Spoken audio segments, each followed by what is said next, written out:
Lectura del Santo Evangelio según San Mateo. Genealogía de Jesucristo, hijo de David, hijo de Abraham. Abraham engendró a Isaac, Isaac a Jacob, Jacob a Judá y a sus hermanos. Judá engendró de Tamar a Farés y a Sara, Farés a Esrom, Esrom a Aram, Aram a Aminadab, Aminadab a Nasón, Nasón a Salmón, Salmón engendró de Rahab a Boz, Boz engendró de Rut a Obed, Obed a Jesé y Jesé al rey David. David engendró de la mujer de Urías a Salomón, Salomón a Roboam, Roboam a Abia, Abia a Asaf, Asaf a Josafat, Josafat a Joram, Joram a Osías, Osías a Joatam, Joatam a Acaz, Acaz a Ezequías, Ezequías a Manasés, Manasés a Amón, Amón a Josías, Josías engendró a Jeconías y a sus hermanos durante el destierro en Babilonia. Después del destierro en Babilonia, Jeconías engendró a Salatiel, Salatiel a Zorobabel, Zorobabel a Abiud, Abiud a Eliakim, Eliakim a Azor, Azor a Sadoc, Sadoc a Akim, Akim a Eliud, Eliud a Eleazar, Eleazar a Matán, Matán a Jacob y Jacob engendró a José, el esposo de María, de la cual nació Jesús llamado Cristo. De modo que el total de generaciones desde Abraham hasta David es de 14. Desde David hasta la deportación a Babilonia es de 14, y desde la deportación a Babilonia hasta Cristo es de 14. Palabra del Señor.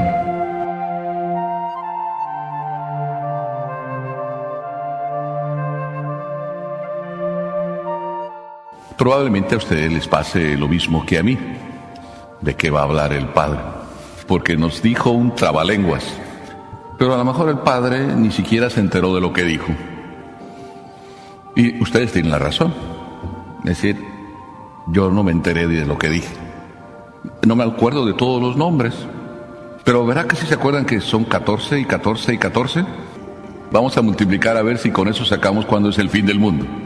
Pero con 14 más 14 más 14, sí sacamos algo. La historia de la salvación, Dios la tiene bien planeada. Desde el inicio, Génesis 3:15, que no lo hemos leído, hasta el momento en que Cristo nace y Juan nos relata en 3:15, eso sí se acuerdan, 3:15, ¿verdad? Uno se llama Génesis, el libro de Génesis, y el otro se llama el evangelista Juan. Y entre esas dos citas suceden 14 más 14 más 14. Todo el plan de Dios está perfecta y detalladamente dibujado. Es un camino de fe, un camino de esperanza y un camino de amor.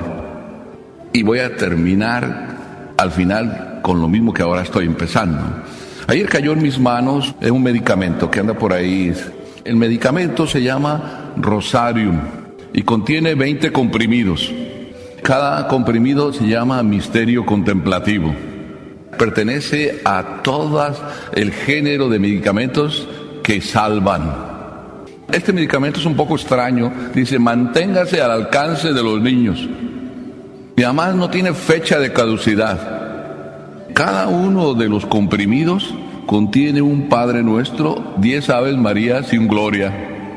Además dice que el tratamiento es para curar toda enfermedad del alma. Sobre todo está fabricado para todos aquellos que padecen asma espiritual y para todos aquellos que padecen esclerosis cardíaca, que se llama dureza de corazón en términos así más inteligibles. Y es muy útil para todo estrés laboral o familiar. Y sobre todo también cura el desánimo psicológico. También dice que no hay ninguna contraindicación. Además, la dosis es a 2 misterios por niño y a 5 por adulto. 2 comprimidos por niño y 2 por adulto. Pero si hay una sobredosis, que no importa, que puede haber sobredosis. Las que están en embarazo, nos dice que el uso prolongado de este medicamento crea estabilidad emocional y espiritual en la madre y en el niño. Y yo no he visto aquí que lo diga, pero lo podía decir, no hay vómitos cuando lo tomas. El único vómito que puede haber es cuando tú mezclas este comprimido con el alcohol. Es la única cosa que no se puede hacer, no se puede mezclar con el alcohol. Porque el que lo mezcla con alcohol, entonces puede provocar mareos, vómitos, cargos de conciencia, pérdidas parciales de la vista y de los reflejos. ¡Qué maravilla! Instrumento de salvación. Y pensar que en lo que hemos leído del Evangelio, esto está escrito ahí. Lo primero que nos dice el Evangelio de hoy es una lista de nombres. Y nos dice que Sara es la beneficiaria de la historia de la salvación. No está Sara aquí nombrada, pero está Abraham, y está Isaac. Isaac fue el hijo predilecto de Dios y Dios se lo dio a Abraham de Sara, su mujer. Y Sara tenía 90 años cuando lo dio a luz. 90 años. Y nosotros decimos, no, ya tengo 40, ya no puedo tener niños. Sara tenía 90 cuando lo dio a luz. Abraham 100. Ya tenemos una maravilla de Dios prometiendo su salvación a Abraham. ¿Cómo va a pensar un hombre que a los 100 va a tener un niño y una mujer a los 90? No crean que las de antes eran mejor que las de ahora. Y además Abraham fue sacado de su tierra y no era una persona pobre. Tenía un montón de posesiones, ovejas, animales, ganado, tierras. Lo sacó de su tierra para llevarlo a otra tierra, diciéndole, esta es la tierra de la salvación. Y así como tú dejaste tu tierra, yo te haré rico y de ti haré un gran pueblo. Y ni tenía hijos. Y Abraham creyó. Y después de no tener hijos, y Dios estarle prometiendo, le da un hijo y en la vejez. Pero resulta que después Dios lo pone a prueba y le dice, sacrifícame a tu hijo, al heredero, al hijo de las promesas, a Isaac. Y Abraham ni siquiera dudó. Y se van los dos y los siervos que le acompañan para subir al monte y sacrificar a Dios una ofrenda que el hijo no sabe cuál. Isaac lleva encima la leña y atrás vienen los otros siervos que le acompañan. Y en un momento dado Abraham le dije, quédense aquí ustedes que yo voy arriba a sacrificar, espérenme aquí, luego volvemos después del sacrificio. Y van subiendo Isaac y Abraham y de repente el niño dice, papi, tiernamente, ya tenemos la leña y el fuego, ¿dónde está el sacrificio? Imagínense cómo sintió Abraham esas palabras en su corazón. Un hombre de 100 y más años, que le dice a su hijo, papi, ya tenemos el fuego y tenemos la leña, ¿dónde está el sacrificio? Y Abraham dijo las palabras mágicas, Dios proveerá.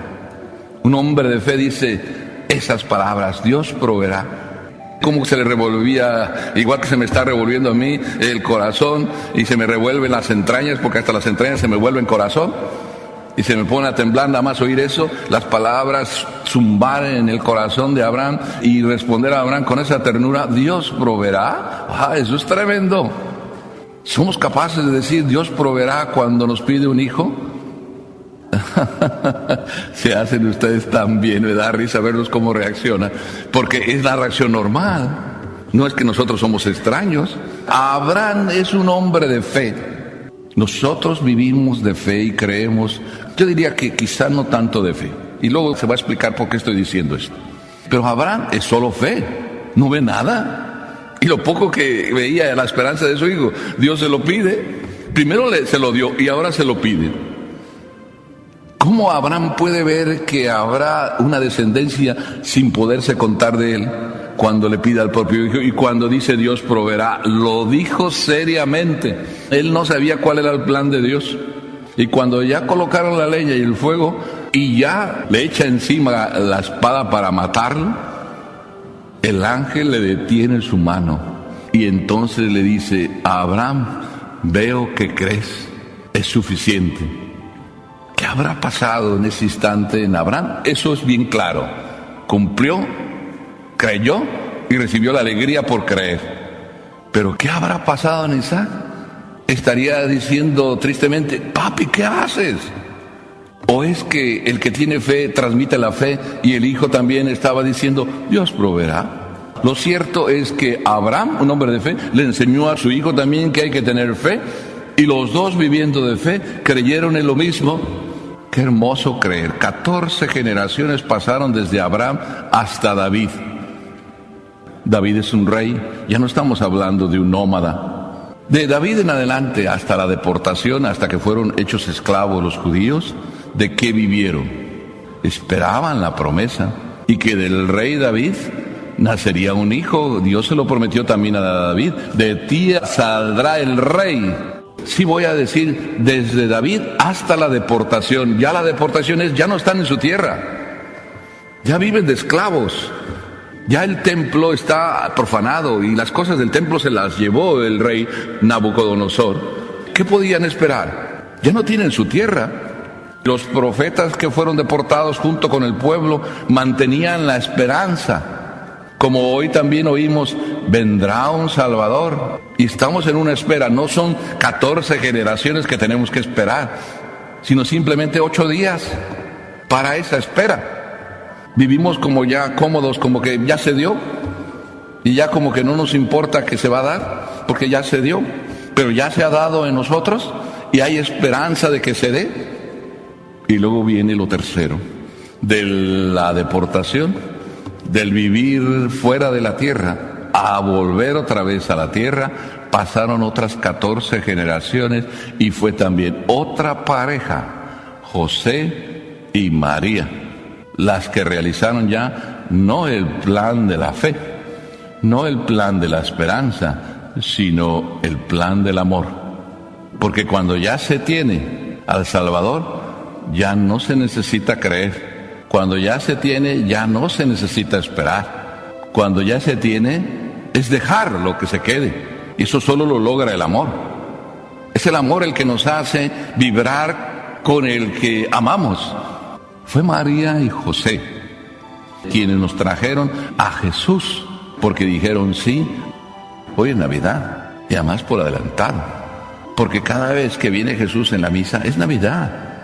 Nosotros no vivimos de esperanza. Nosotros no vivimos de fe, lo tenemos.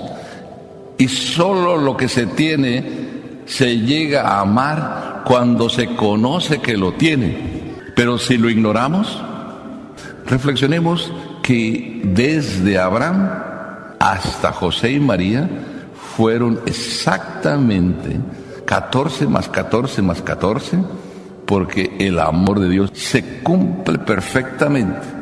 Pero nosotros vamos a dejarnos amar por Dios para que se cumpla en nosotros perfectamente. Lo dejo así en pregunta. Y vamos a prepararnos en estos 8 días que nos quedan para que perfectamente se cumpla el amor de Dios y venga a nuestra vida. Lo dejo en pregunta. ¿Y qué tenemos que hacer? Lo dejo en pregunta. ¿Y qué vamos a ir haciendo todos los días? Lo dejo así. Porque para el que ama, toda pregunta tiene respuesta. Amén.